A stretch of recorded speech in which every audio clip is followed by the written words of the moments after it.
Bwana Yesu asifiwe. Karibuni siku ya leo tukaweze kusoma neno la Mungu. Siku ya leo tunaenda kusoma kitabu cha waraka wa pili wa Petro, mlango wa kwanza mstari ni ule wa 4. Inasema, tena kwa hayo ametukirimia ahadi kubwa mno na dhamana, ili kwamba kwa hizo mpate kuwa washirika wa tabia ya uungu, mkiokolewa na uharibifu uliomo duniani kwa sababu ya tamaa. Naam, na kwa sababu hiyo hiyo mkijitahidi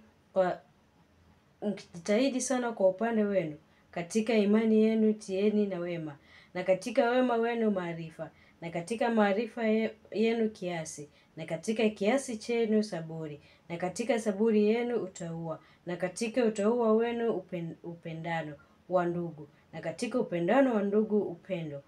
Maana mambo hayo yakiwa kwenu na kujaa tele, yawafanya ninyi kuwa si wavivu wala si watu wasio na matunda kwa kumjua Bwana wetu Yesu Kristo.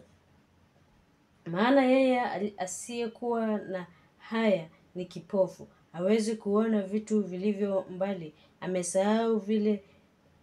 amesahau kule kutakaswa dhambi zake za zamani.